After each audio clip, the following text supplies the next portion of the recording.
Good evening, and welcome to Understanding the Roots of Racism, Mental Health. Thank you for joining us tonight. At this point, please welcome Ann Mertlow, President and CEO of United Way, Central Indiana. Good evening, everyone, and thank you for joining us for this 8th session of our series, Understanding the Roots of Racism. Our first 7 sessions covered the topics of health, housing, food insecurity, transportation, education, financial success, and social capital and civic engagement. Tonight, our panel is addressing how the policies, practices, and behaviors of the past have shaped mental wellness in the Black community today. We're here this evening because United Way is committed to diversity, equity, and inclusion in everything we do in our community. We acknowledge that to move forward in our journey as an organization and as individuals, we must first understand the roots of the problem so together we can tackle and overcome systems that grow and perpetuate racial inequity in our community.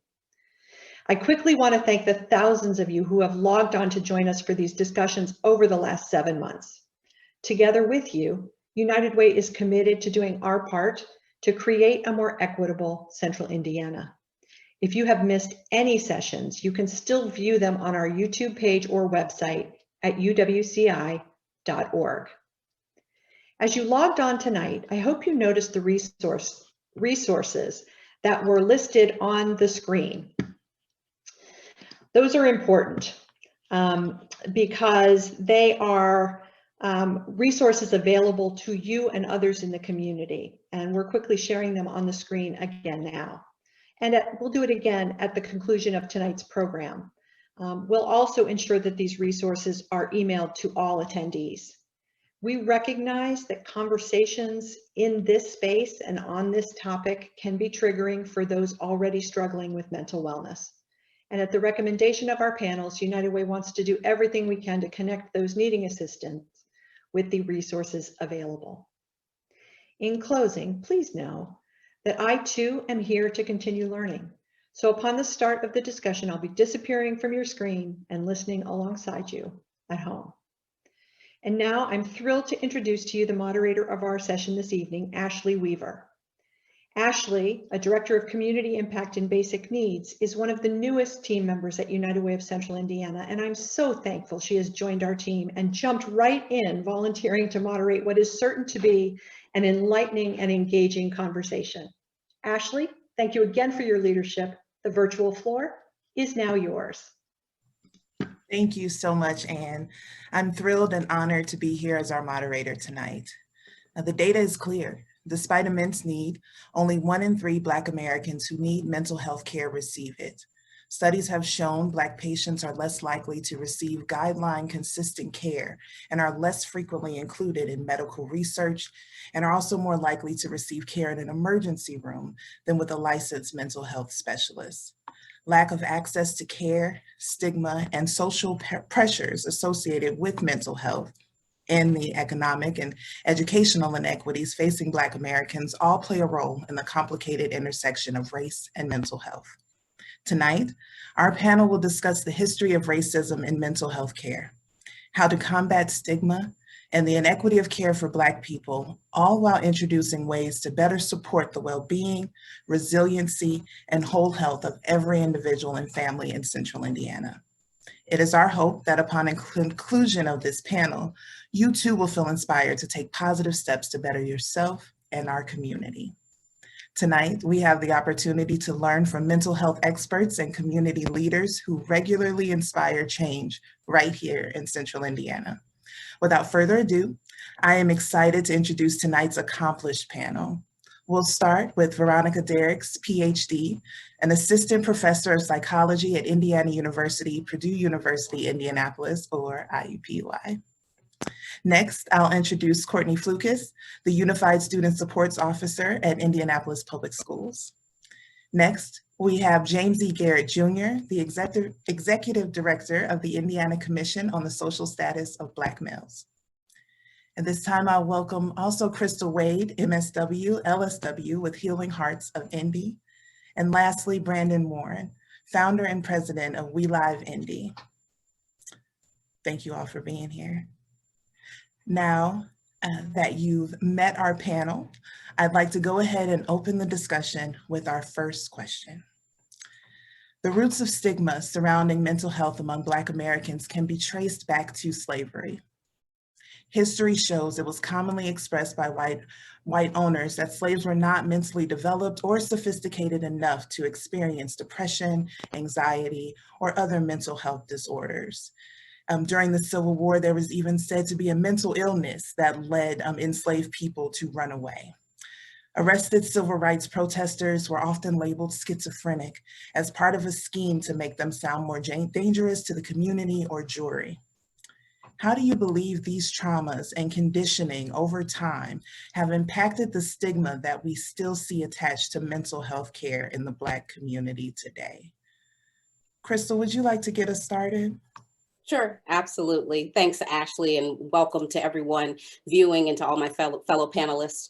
I think there's a couple of key things to really call out on this question. One, if we talk about just diagnosing disparity, and when we look at the differences in between diagnoses that Black people get versus diagnoses that other majority cultures get, we have some differences that are quite concerning. One might be we see by and large that Black people are diagnosed with psychotic disorders, childhood behavioral disorders, in far greater numbers than we see our majority counterparts. And so the question is, is this prevalence? Is this really an issue where we do see a higher prevalence? Or is this more about some biases in diagnosing? And we know that having the incorrect diagnosis is one of the main reasons that Black people opt out of mental health treatment, right? Because of course they're not being treated for the right things. There's also this issue of really not being heard. And so, for example, Black people will get a psychosis diagnosis as opposed to one that's more trauma-based, right? And so why does this matter? Is it trauma or is it prevalence? It's probably a bit of both, because then we have to, bring in the conversation of like nature versus nurture. And what we used to think was more of the nature part of it, now we say is epigenetics, where we all have certain genes that could express specific conditions. And the stressors that you have in your life kind of determine if these genes will be expressed or not. And so if we look at what is Black existence in our country, it's more than likely that we're going to have some genes expressed that might lead to these types of conditions.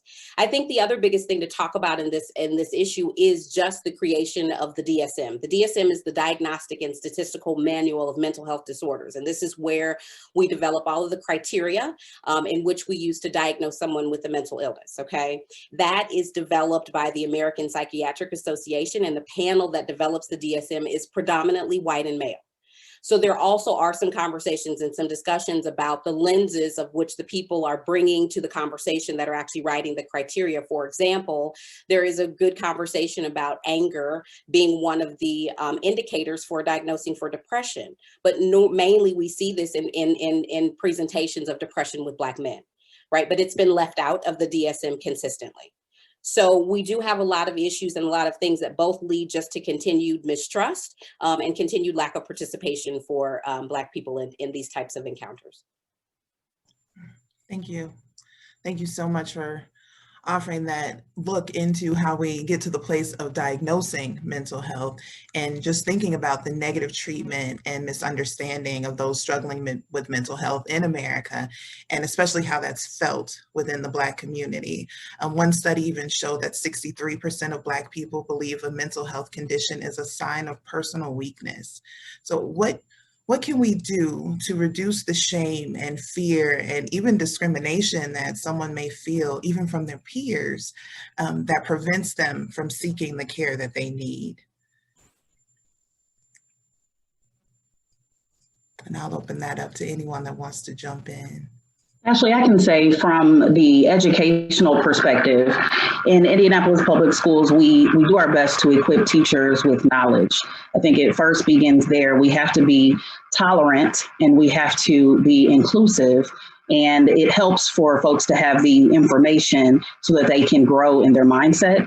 I know that students who struggle with their mental health and wellness in our schools will often manifest that behavior in a multitude of ways, oftentimes that are disruptive to the classroom setting and environment.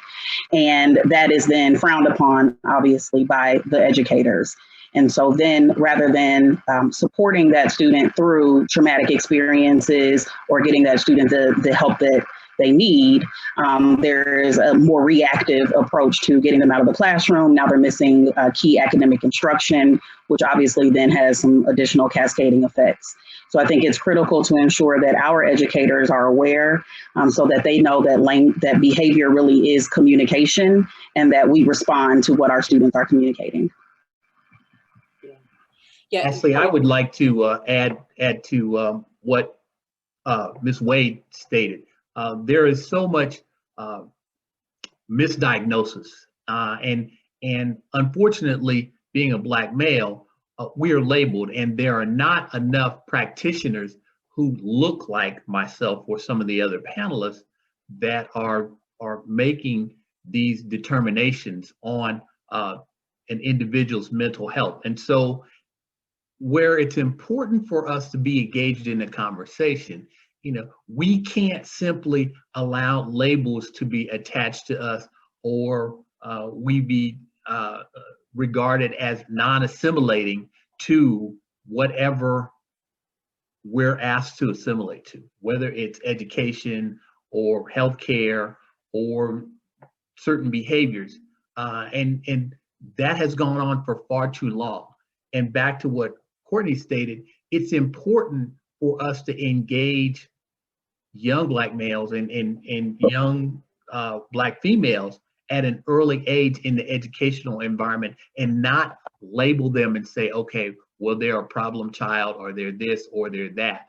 And, for the parents that are viewing, they need to be engaged with their children.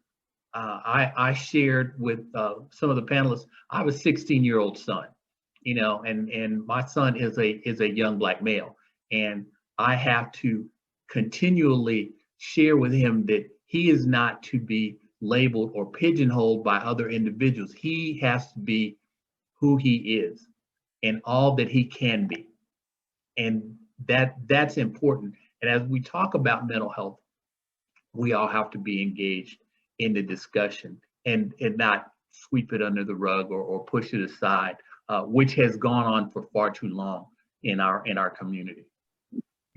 Thank you so much, James. I also have a 16-year-old son, so I understand. And Crystal, it looked like you wanted to add something to that also. Yeah, just from the perspective that I think that kind of going back to this labeling conversation is super important, because a lot of times what labels don't do is they're really not representative of an experience. And I think that's one of the biggest challenges that we have when we look at what is being a Black body in the United States today, right? And what does that experience mean? And can you really appropriately kind of assess that experience by just simply adding on a diagnosis, right? And I think that is the issue, because the diagnoses then say, okay, well, this is the path for you.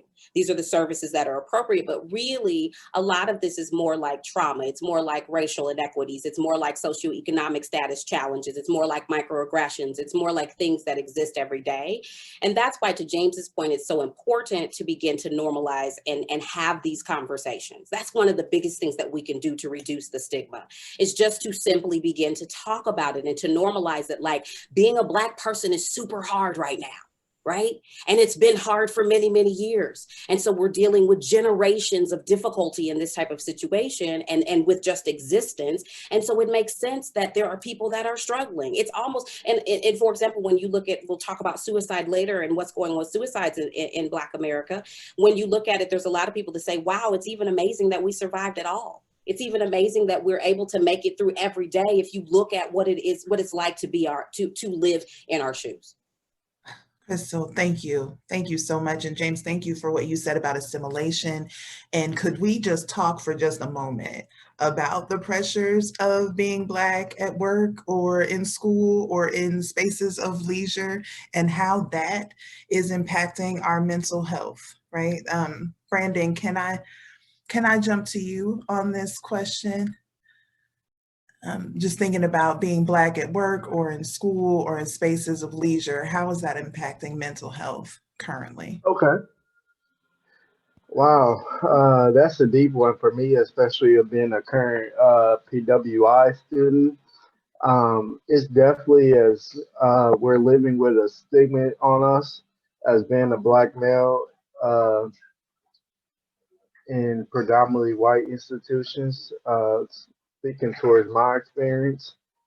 But there's ways to get that stigma has created barriers for us, has made it much more harder for us to seek help, to feel comfortable seeking help, to um, finding out which routes even to seek help.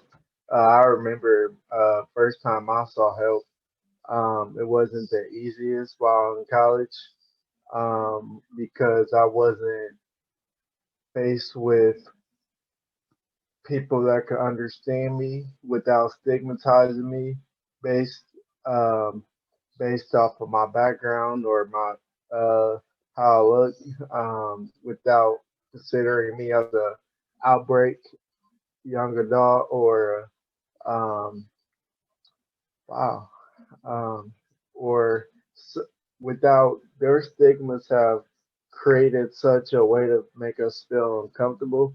But then again, there's always ways to get around that uncomfortability. We have to work our hardest to get around those uncomfortable barriers because if we're not going to work to get around those barriers, then that's only going to create more barriers for us. Yes, thank you so much, Brandon. And just so we know where your perspective is coming from, what year are you in school currently? I'm currently a junior in school, so um, in my undergrad. So um, uh, yeah, it definitely has. Wow, it's been a whirlwind experience with yes. Mm-hmm. Thank you for sharing. Congratulations, we're proud of you. So even like you said, even if we get past the stigma, right, we start to move past that, then there's other experiences and factors like lack of insurance coverage and disruptions associated with COVID or an inability to access quality care close to our residents. What do you think are some of the most pervasive issues preventing people from seeking mental health services? And Veronica, I'd love for you to get us started here. Thanks, Ashley. Yeah, there are a number of structural barriers that really prevent access to getting quality healthcare. First and foremost, we know that finances are a big issue. Within the United States, costs of therapy are very high. And so the average is about $60 to $120 per session. And so if you imagine going once per week over the course of a year, it's about $3,000 to $6,000, which is really a lot of money. Even if you have health insurance and you're just expected to pay a copay, it's still really expensive. And so the fees of seeking out mental health services like therapy are really just not feasible for a lot of people. And there are clinics, there are therapists who offer low cost or free therapy sessions or access to mental health services. But there can be long wait lists, 6 months to a year, and that's a really long time to wait when you're struggling with depression or you've experienced trauma that you need to talk to somebody about. And a lot of these issues have been exacerbated due to COVID. And so people losing their jobs, losing their health insurance, with mental health being probably the worst it's ever been. All of the structural problems that we see basically get exacerbated, and we're talking about mental health services. And another thing that I think is really important is having access to quality healthcare and mental health services. And so people really need to have a good fit with a therapist, for example, in the same way that they need to have a good fit with any other healthcare provider in order to get the most benefits out of the session.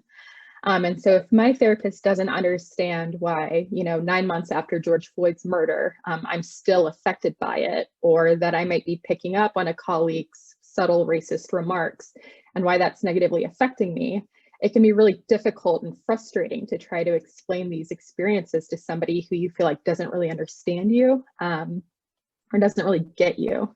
And this can be even worse if you think that your therapist or healthcare provider might be judging you or making unfair assumptions about you. And that could be harmful and decrease the likelihood that you're going to seek out mental health services in the future. And so having access to culturally competent providers is really, really important in terms of getting people access to the high quality care that they need to be able to work through their mental health issues that they might be struggling with.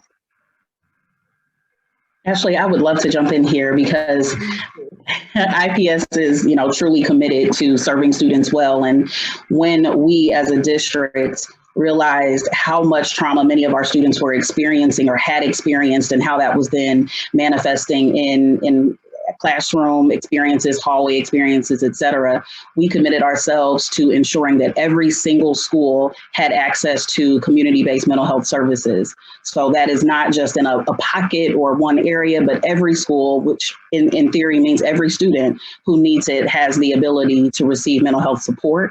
And that is not something that they have to pay for. And so for those students who do not have or qualify for Medicaid, we have other partnerships that help break down any kind of financial barriers.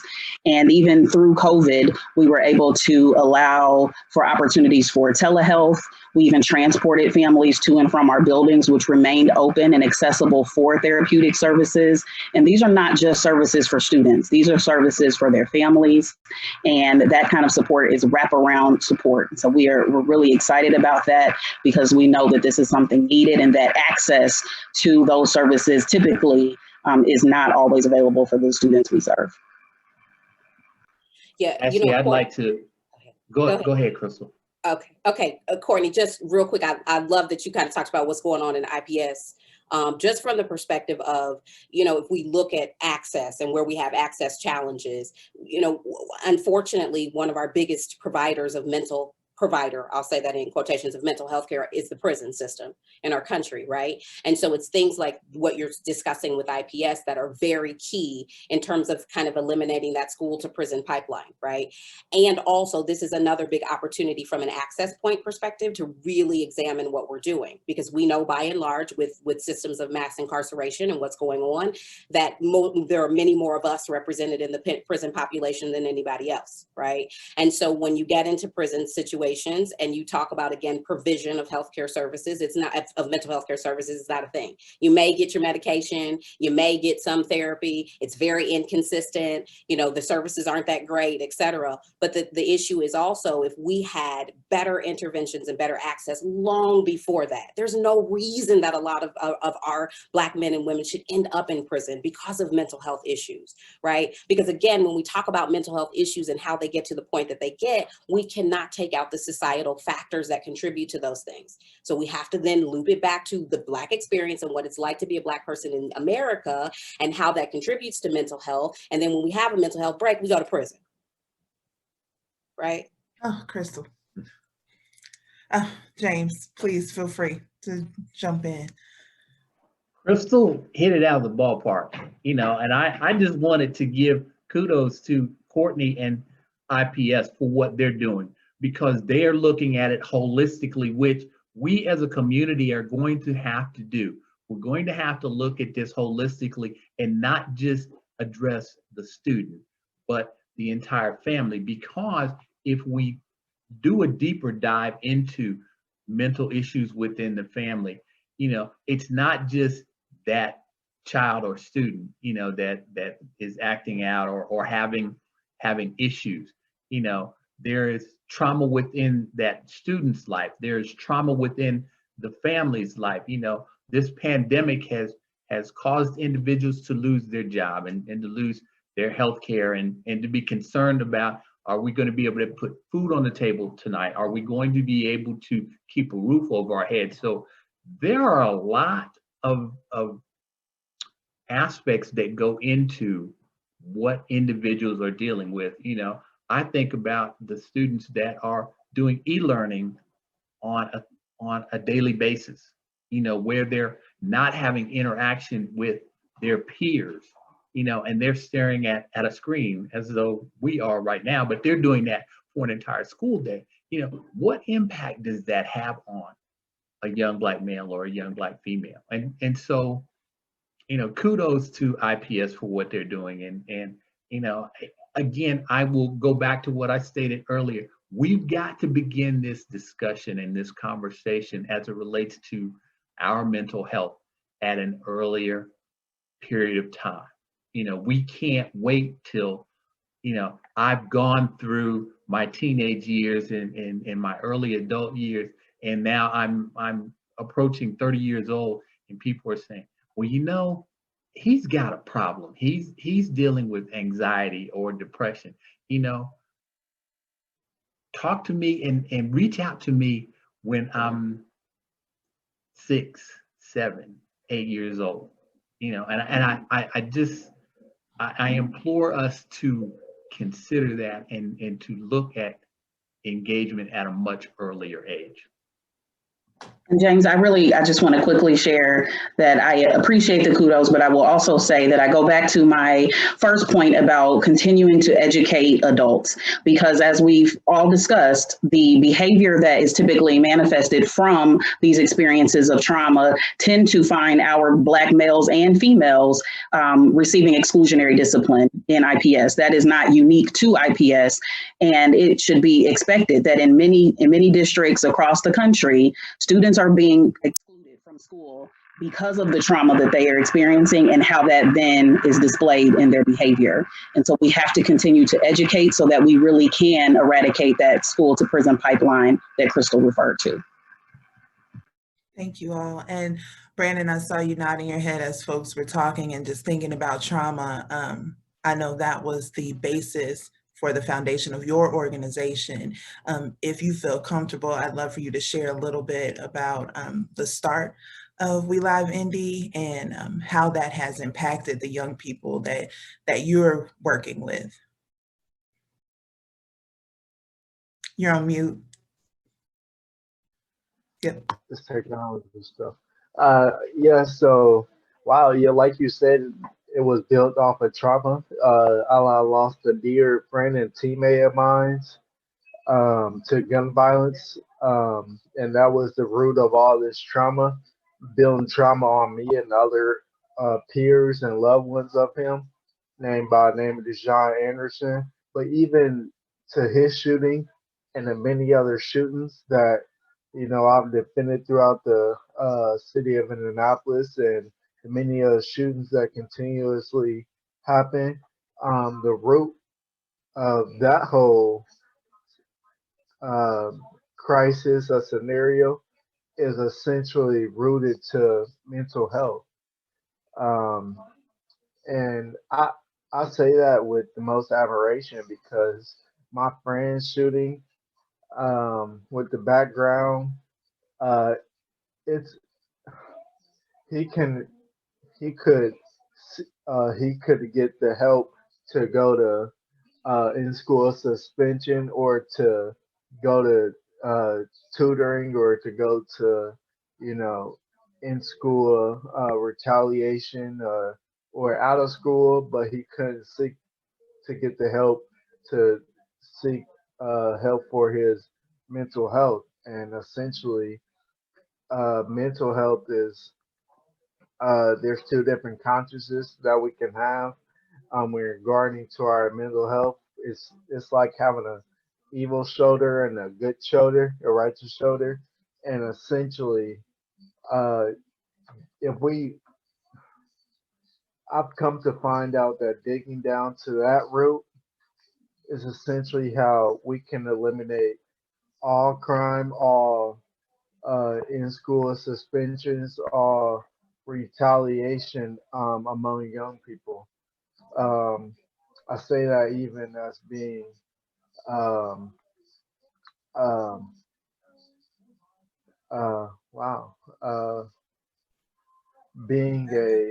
dealing with trauma as myself, not only as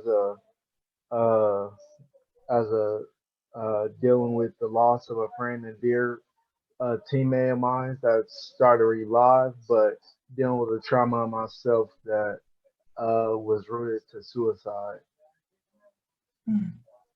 Thank you for sharing that, Brandon, and for being so vulnerable. And you said that a lot of this kind of leads to, seeking help and having that access. But as you all have brought up in this conversation, of the more than 41,000 psychiatrists in America, less than 2% of American Psychological Association members identified as Black or African American. So we're looking for resources and supports and trying to make sure that that makes sense for us as people. So it feels essential for a person to feel their identity is recognized and understood by their provider in order to receive the best possible support and care. So what work is done to ensure mental health care practitioners are culturally competent to meet the needs of their Black patients?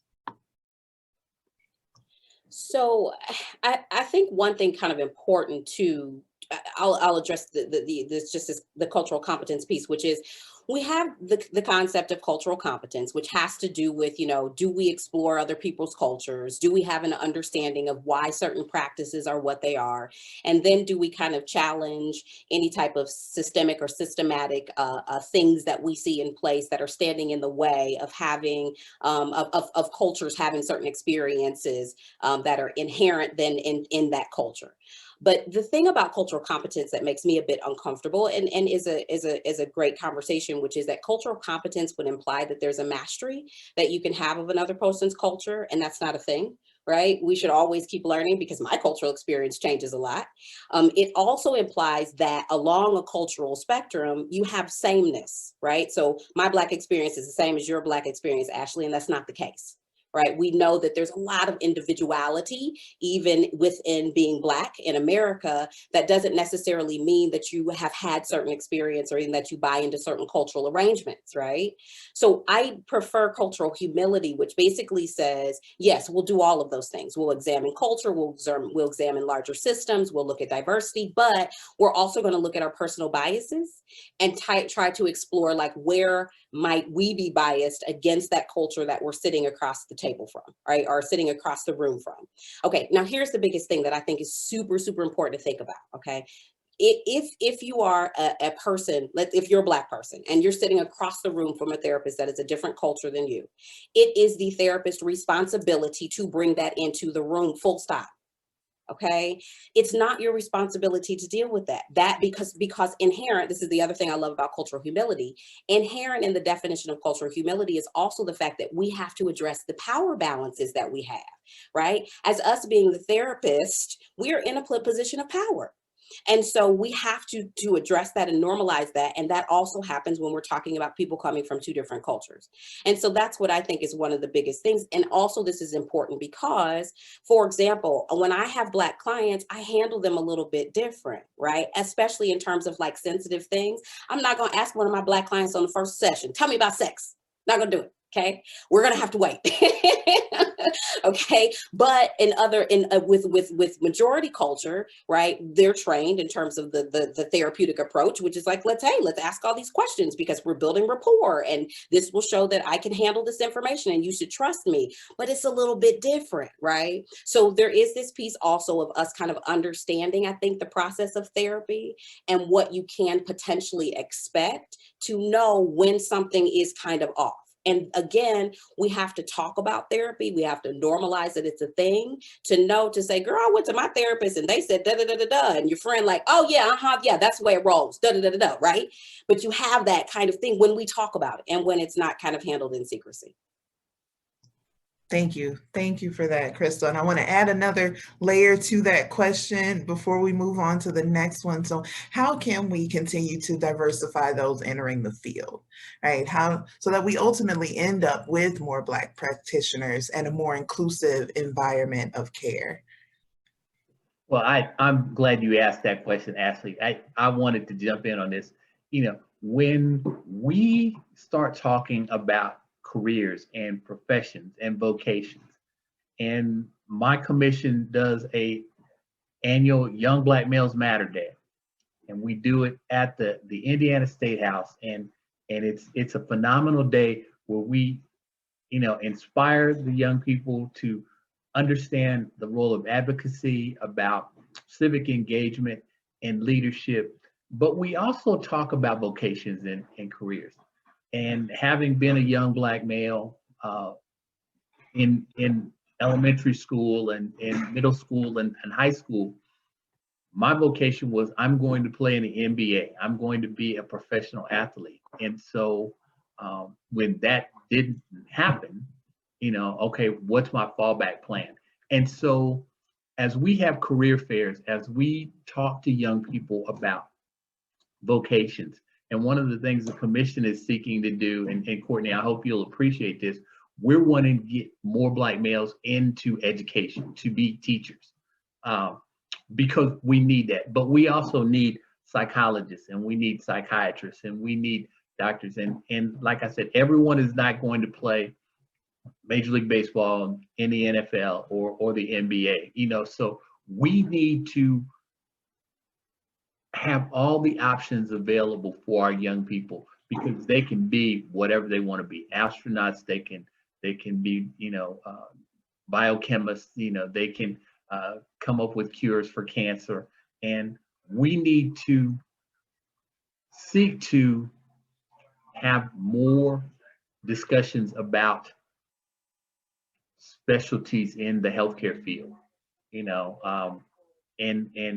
ensuring that we provide a very good base for our young people as they look to what they want to be when they become adults.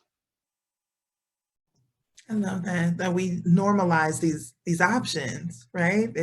We don't have to pigeonhole this. And Veronica, Dr. Derricks, I'd love to hear from you on this question as well, because I think there's so much validity to that, that these positions and these occupations are not always presented to us. And that's a key part of how we continue to make this more inclusive for all of us. So yeah, Dr. Derricks, if you wanted to add anything. Yeah, I wholeheartedly agree. If you don't have role models, people who can mentor you, then it's going to be really difficult to know what the opportunities for you actually are. And so we're currently lacking role models. We're currently lacking incentivizing role models and incentives in general to ensure that we're creating a more diverse field, and that healthcare can be a more diverse field. And I also wanted to point out, we mentioned bias earlier. Bias is a huge part of this whole system. And so when we think about the different ways that we handle applications, the way that we believe, some applicants are going to be a successful doctor or practitioner, and what those characteristics are and what our image of that person is, who they look like. And if, people that look like me aren't coming up, or if they're weighting things in the application process that are going to disadvantage groups of people, then that's incredibly problematic, and it's only going to continue perpetuating the disparities that we've seen to date. And so I think that kind of figuring out our application process, who we're encouraging to apply for these positions, and then what we're doing with the applications once we have them, is really important in terms of changing the diversity of the field. Thank you for that. And we're hearing some stories of success across the country of non-traditional environments to address mental health, right?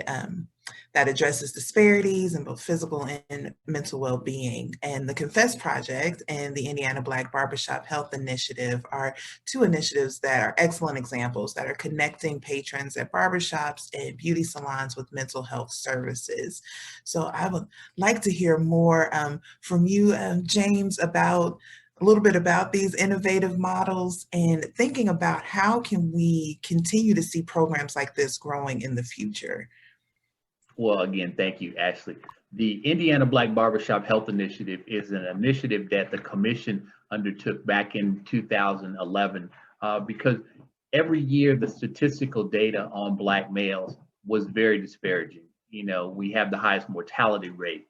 We have higher hypertension rates, by age group, and diabetes and obesity. And so the commission wanted to look at what we could do to engage Black men in their health. And so we tried to examine where can we have health discussions with Black males in an environment where they feel comfortable where they, will let their defense shield down and open up about what's going on. And we arrived at the barbershop because that is a environment where Black males feel very, very comfortable. We talk about sports, we talk about current events, we talk about, our lives. So why can't we talk about health in that environment? And it's been very, very successful. And we screen almost 1,000 participants in the barbershops in Indiana across 15 communities. And we just recently found out that there is a nationwide effort called the Confess Project, where they're engaging barbers to talk about mental health. And the barbers are being given some basic training, if you will, to engage the patrons on what's going on with them as it relates to their mental health. And we're seeking to debunk and do away with the stigma that, well, we don't talk about mental health because we know that so-and-so has someone in their family who's crazy, and we just overlook the fact that they're crazy. And we've got to stop trying to overlook and get individuals the help and the resources. And that's why it was so wonderful to have the resources identified at the start of this series this evening, and they'll also be presented again. But we have wonderful conversations in the barbershop relating to health, and we have young Black males that are going, because they're going to get their hair cut, they're going to get their beards trimmed, and they're going to look good. We have to look good for you ladies, and so we're going to go to the barbershop. So by doing that, let's get a value added component from that professional service and talk about health. Talk about what is hypertension. Talk about diabetes and things that we can do to reduce the prevalence of diabetes within our community, and obesity. Simple things like diet and exercise, not having to join a health club and paying exorbitant amounts of money, for your health, doing simple things, reducing your intake of high sugars. It can be done. And we've seen over the 10 plus years of the initiative here in the state of Indiana, diabetes and hypertension are trending down for Black males. Now, unfortunately, obesity is trending in the wrong direction. And that speaks to food deserts and access to fruits and vegetables and the like. And so, that's going to be something that we're going to need to tackle. But we're excited about the nationwide Confess Project. The commission presently is working with the Department of Mental Health and Addictions. They're one of our new partners with the Black Barbershop Health Initiative. And so mental health is definitely up on our radar screen, and we're engaging barbers and our volunteers and our community leaders in talking about mental health and not sweeping it under the rug and saying, oh, well, we're not crazy, so we're not going to talk about that. Thank you so much, James. And I just think this initiative is so thoughtful. And I'd love to open this question up to the rest of the panel too. What are some additional innovative ways that we can improve access to mental health services, or at least have that support in spaces where people feel comfortable? As a young person, incorporating more of an access inside our schools. I'm currently in college. I'm not in grade school anymore, but when I was in grade school, it was not much of it wasn't a place where I could go to that was called, it wasn't resources that I have on campus right now to go to for therapy or whatnot. But essentially, not only just those resources that we have on college campuses, but creating more innovative resources where, as a young person, we can create conversations where we feel comfortable even building those conversations and talking about it with fellow students.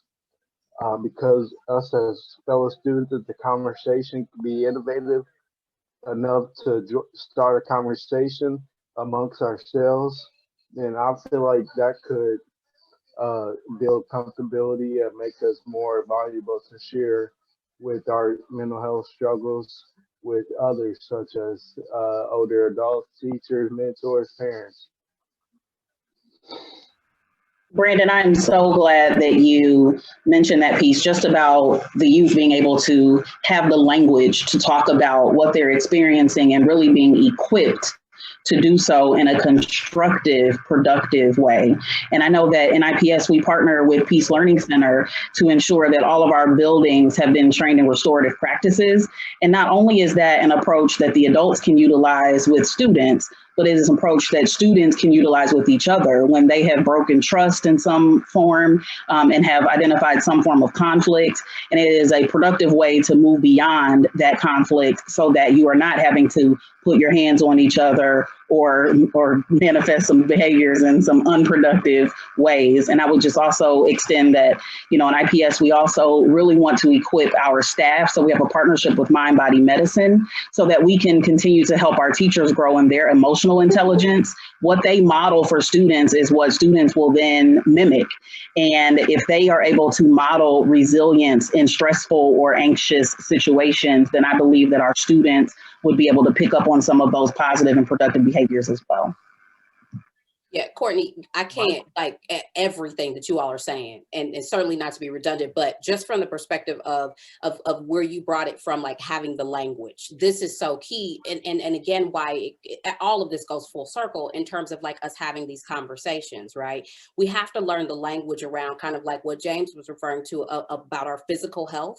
You know, like we know when something doesn't feel right physically, we might not be able to say like, oh, I have tendinitis, or oh, that's clearly pancreatitis. Like we might not know that, but we know something's off.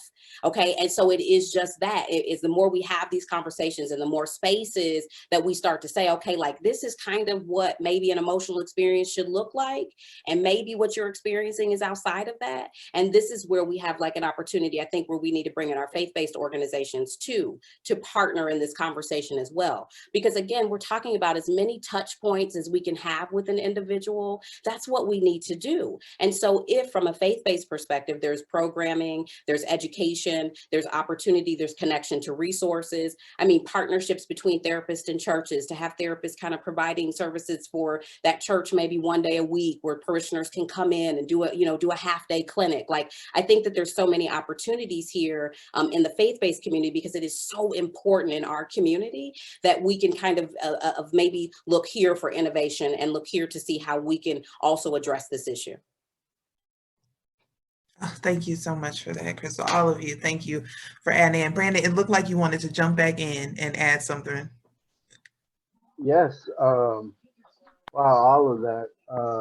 Really, I could piggyback off of, but I believe it was Crystal that sort of basically touched on microaggression, basically saying if we understand the language and understand ways to reach out inside of our schools, particularly, then that could eliminate a lot of the students, like, for example, fighting with each other, physical, because there's microaggression taken off from struggles that they're dealing with. I say there is and are that we're dealing with in mental health. There's microaggression taken out that can be resolved in sources as therapy, as even medication, as the many other sources offer mental health. So it's really the root of, I would say, much not only crime, but in school activity where students find themselves in trouble. So if we can really dig down to that root, that'd be essential. With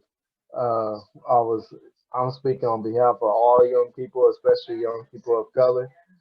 So that could eliminate many problems. Thank you all for sharing so much. I want to switch gears just a little and talk about just the violence we're seeing, right? So for me, my first visual and like a current events status of police violence against Black bodies was Rodney King in '91. I was 7 years old, right? So since then and before that, we've got decades of experiences where Black Americans have been subjected to re-traumatization as the media replays on constant loop these injustices committed against people that look like us. Now that we have phones in our hands and we are viewing the deaths or violence of Black people at the hands of officers is so commonplace in our society. So according to an emergency survey of US households by the Census Bureau last year, within only 1 week following the murder of George Floyd, anxiety and depression among African Americans was reported by 41% of those surveyed. So what steps can we take to avert the recurring trauma associated with the continued media exposure to events like this? And that's open to anyone that would like to jump in. And I know that's a heavy question. I'll just jump in with a few quick points. And so first and foremost, I think it's really important to acknowledge that simply witnessing these events, whether it's in person, on the phone, et cetera, is traumatizing.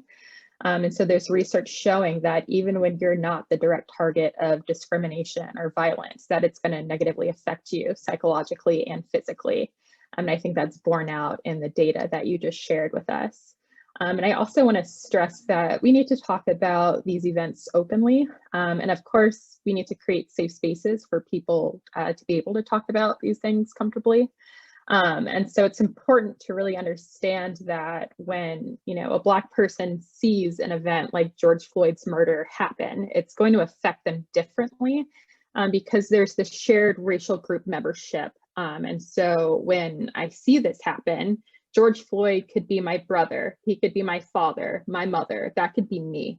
And so our shared racial identity can activate concerns that I might suffer the same fate or the same life outcomes as other people that look like me. And those outcomes can be very bad. They can result in my death.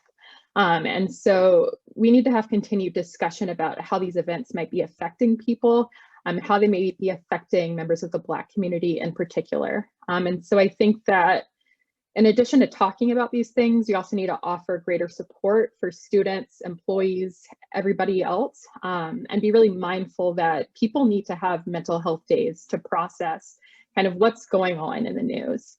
And so you can think about working on chemistry problems and how meaningless that feels when people who look like you are being subjected to acts of violence. And so I think we need to be mindful, give people the time to take mental days off, have space in classrooms to write about our feelings, discuss our feelings, and really just have the space to open up about how these things might be affecting us.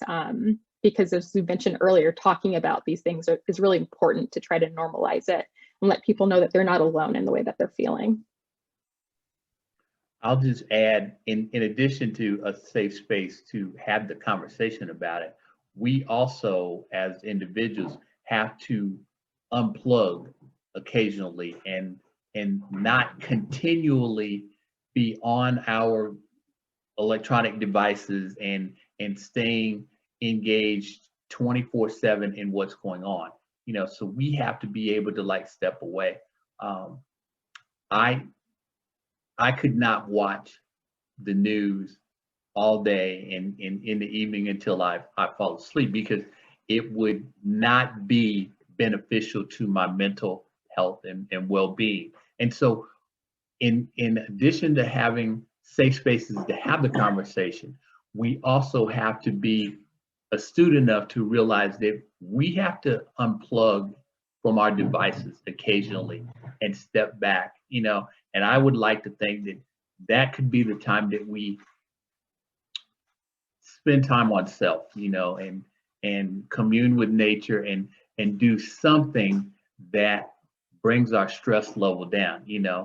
We had talked earlier about journaling or writing poetry or whatever it is that helps you to find a sense of calm and to disconnect from what's going on, because 24/7, 365, I'm a Black male.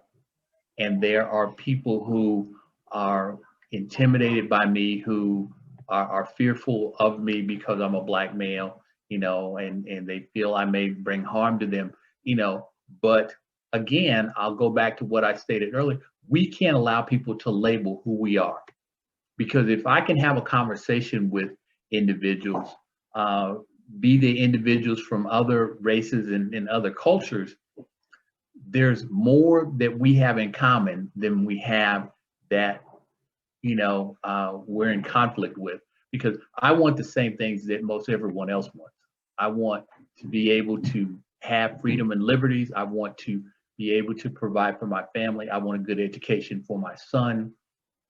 I want to live the American dream. Now my version of that dream may be different, but we have more similarities than we have dissimilarities. I really appreciate Veronica's thoughts about having spaces, particularly in school, to talk about what's going on. And then also James's comments about being able to unplug. As an educator, from my lens, sometimes we want to have opportunities to have these conversations with our youth, but because they see it so much and so often these days, there is a bit of some desensitized language. Their mannerisms when these conversations come up makes you believe that they might be indifferent about what is happening. And I'm speaking very generally. I wouldn't say that all of our students expressed in that way, but I think that we must be connected to this notion of unplugging and really not allowing the frequency of these events to become so normalized that then we don't have the reactions really that we should have, which is a sense of alarm and the need for more justice. An amazing point, Courtney, that we can't become desensitized to it. It can't become, oh, this is just happening and this is what it is. And thank you for lifting that. And James, you mentioned our time on self, knowing that we can't pour from an empty cup, which kind of makes me think about this last year, right? We have been under quarantine and dealing with COVID and social distancing, and how have those measures and disruptions to normal life impacted our Black and Brown children and their parents as we're learning to adapt, right, to not having regular in-person events? Social and professional networks are changing, technology is changing, and as we mentioned, has become so much more of a connector at this point. And I know we've touched on this a little bit, but if we could just think about and share how's the last year really impacted our young people and their parents? Yeah, I think it's to me not just COVID days, right? Which I call it. We're living in the day of COVID. It's not just that. It is also it is that, sorry, because of we need connection, right? Just as a human species, we are communal people. Right? We like each other. We want to talk to each other. We want to be around each other. And so that is just taxing by way of what it is. The other thing that's really taxing for us is actually communicating like this, right? We have great research now that like when Zoom first became a thing, when the first pandemic, and people reported feeling fatigued and very stressed out at the day, even though we've been at home all day, what we realize is that when we have normal human communication, we cannot see ourselves. We're not standing with a mirror in front of ourselves and looking at ourselves, right? And so when we communicate in this way, we see our face does things that we never knew it made, and our hair, why is that sticking up, and all this, and that's really stressful, right? So this adds to, again, our experience that we're having within COVID times, that even the ways in which we can communicate with one another and can facilitate connection inherently create more stress as well. But a key point to bring up, I just heard something today about that, like people are really struggling with having to look at themselves, and it says a lot, Yeah, I think it says a lot. I'm sorry, I jumped back in. Did anybody else want to offer anything on that question about our babies and our parents trying to get through COVID and keep their mental health as great as they can? I would say another complexity that our families are experiencing or had experienced before schools reopened was trying to live life while also being an educator at home. So helping and supporting your child through virtual or remote learning or whatever your district is calling it, that is tough and it is taxing.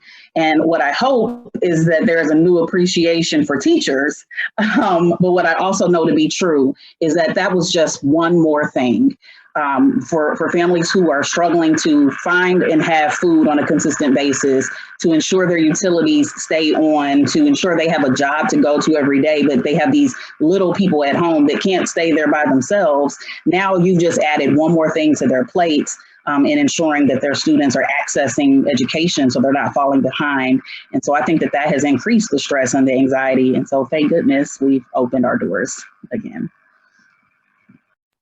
Thank you. Yes, thank goodness. And I'll just add, you know, this technology that is wonderful, but it does cause us to react differently.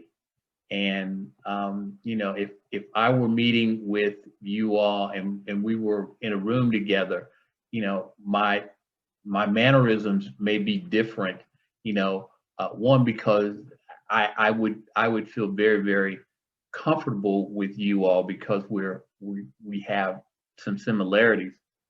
But knowing that there may be 1,000 or 1,200 people who are viewing this presentation, you know, we have to conduct ourselves a little bit differently, and our you know, mannerisms are a little bit different than they would be if we were together in a room having this conversation about mental health. I don't know, James, I'm pretty extra all the time, so. And I think that's a great point, because we had a moment, right? Like, we got to talk before we did this. Like, is this in the house talk, or is this talk that we're having for everyone? So, James, I appreciate you lifting that, because it does.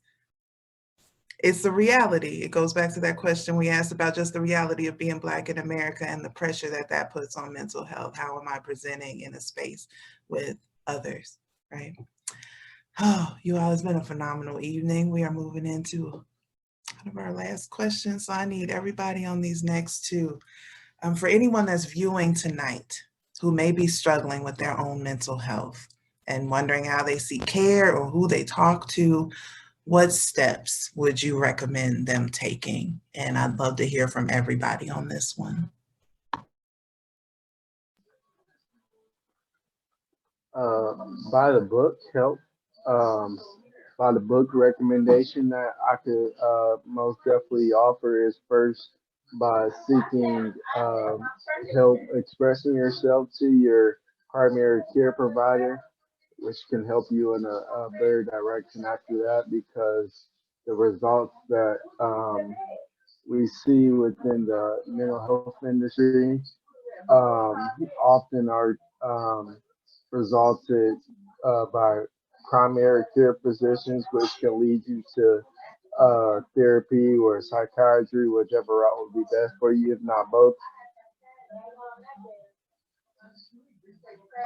Brandon.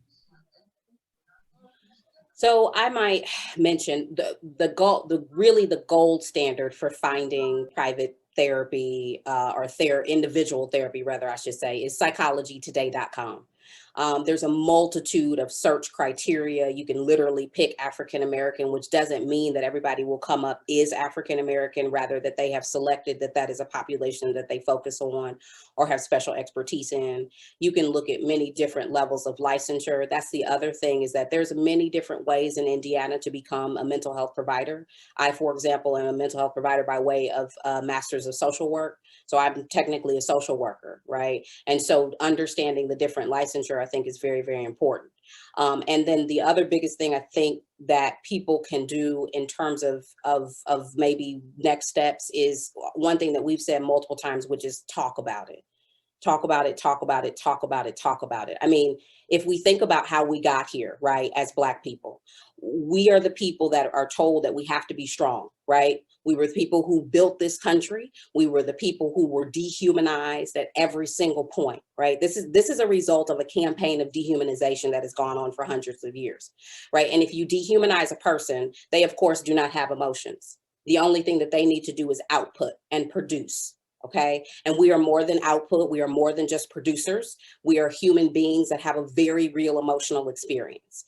And so I think it is incumbent upon us to break the cycle of dehumanization by allowing each other and ourselves to have a very real emotional experience in response to things that are extremely challenging and are extremely hard.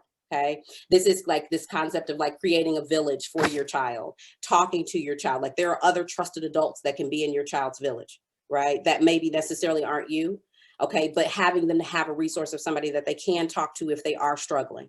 That's very important too. But like I said, I just think a lot of it is breaking the trauma and breaking the stigma is really addressing the dehumanization of Black bodies.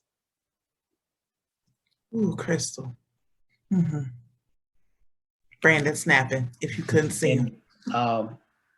And Crystal is right on point. But we must have these conversations. And so in answer to the question, what I would suggest individuals do, find someone who you can talk with, about what's going on. And I mean, and you may not feel as though you have mental health issues, but just talking to someone about what you have gone through on a daily basis.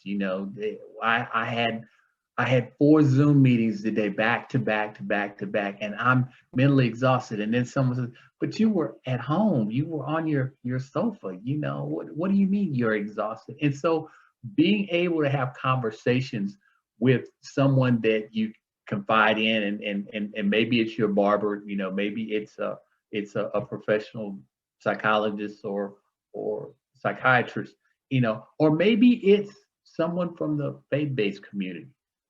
But talk to someone, hopefully you can, if you're able to, your significant other but just talk to someone.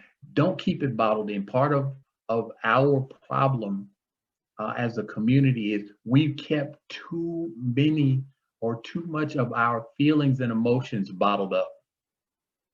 And then, there comes a trigger point and we explode or the train goes off the rails. And so, my suggestion to our audience is talk to someone, find someone that you can share what is going on with you. I completely agree. And I would say that in terms of seeking help for our children, my call to action to parents is really to talk to your children. A number of referrals for mental health support in our district are for students who are experiencing suicidal ideation. And it has become so much more prevalent over the last few years than ever before. And I have a hunch that some of that is connected to their use of social media and this constant need to be approved or liked by their peers. And that is causing significant damage internally for students who have a very fragile self-esteem. And so just talking to the children, they don't always have the words to express to say, I'm depressed.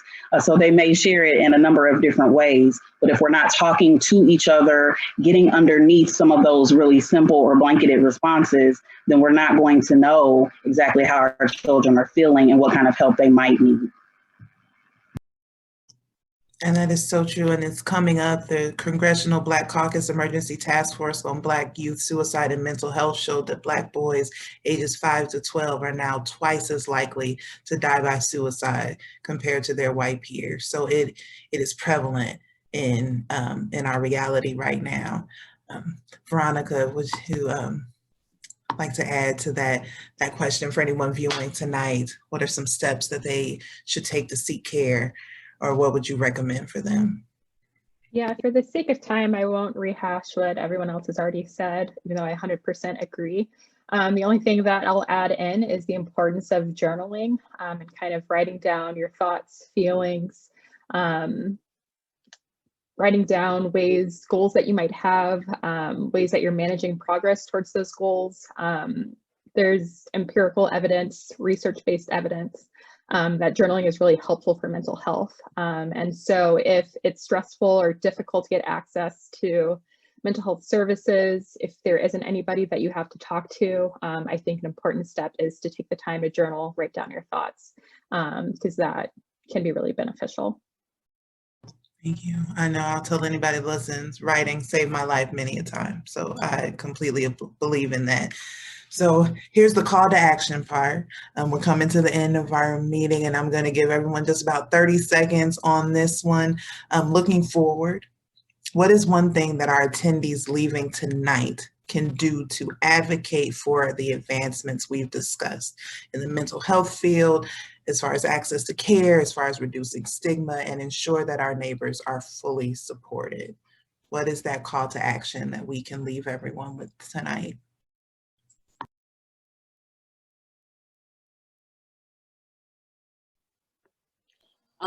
So care for one another, right? There are things like, I know we talked about groups. Groups are actually a really important part too of kind of mental health delivery, and they can be very formal. There are formal group setup, there are informal group setup. Find a facilitator to have a facilitated conversation. You know, there are people like me that will do things like that in terms of having the facilitated conversation. The other thing that I think is really, really big to think about in terms of a call to action is get involved from a political perspective. You just referenced what's going on with Black Boys and Suicide. Representative Betsy Watson Coleman in the US Senate is the one that chaired that task force to come together to look at adolescent mental health and adolescent suicides. There was a bill that died in the United States Congress because of COVID. It was introduced in December of 2019. It died because of COVID. And this was to say, we don't have enough research. We don't have enough information. We don't have enough practitioners. There's so much still to be done in this conversation. So we need you to get involved politically. We need you to be writing letters to your local representatives, because the state of Indiana, that was at the federal level, but the state of Indiana also has challenges. So be involved by contacting your local representatives to increase funding and make this also a political focused issue. Thank you. I have to second that notion, because schools are funded in a rather equal rather than equitable fashion. And many of the services and supports that I've mentioned tonight that IPS provides to students, though they are free to them, are often not free for us. And we need additional funding always to continue to provide true service to our students and our families so that they can receive the help and support that they need. But I would also say that we always welcome community partners to come in and work alongside us. You know, our mission is to educate. And obviously we know that we have to eliminate some of the barriers to the opportunity to educate by being in partnership with our community so the students get what they need so that they can learn what they need to learn. I will echo both Courtney and Crystal's comments. We must be advocates. We have to be on the forefront to advocate not only for ourselves, but for our students and for our respective community. You know, and Courtney hit the nail on the head. We've got to forge partnerships. You know, and I mean, in those partnerships, you know, are with the faith-based community, with other not-for-profits, you know, Brandon's organization. You know, we've got to break the silos that we operate and function in, and become more of a cohesive group working together. Thank you. And Veronica, Brandon, the last words or call to action for our audience today. Again, don't want to repeat anything that's already been said. And so I just want to stress the importance of checking on other people, friends, family, also people that you maybe haven't been in touch with recently. And we really can't underestimate how important that is, because oftentimes people don't speak up or ask for help because they don't want to feel like they're burdening other people. And so it's really important just to reach out, even if it's a text, to say, hey, just want to see how you're doing. And so I think that's hopefully an easy first step that people can take to make sure people around them are doing okay. I agree with that most definitely. And I would say even with that, offering a shoulder to cry on, to vent to, whatever that case may be. Being there for one another in such a way of being the therapy within our own communities, creating the therapy opportunities, the therapeutic opportunities. So being open to being a shoulder for someone else. Thank you. Thank you all so much. And thank you all for sticking with us. We are about 3 minutes over our time frame, but what a conversation. And those final moments are so important.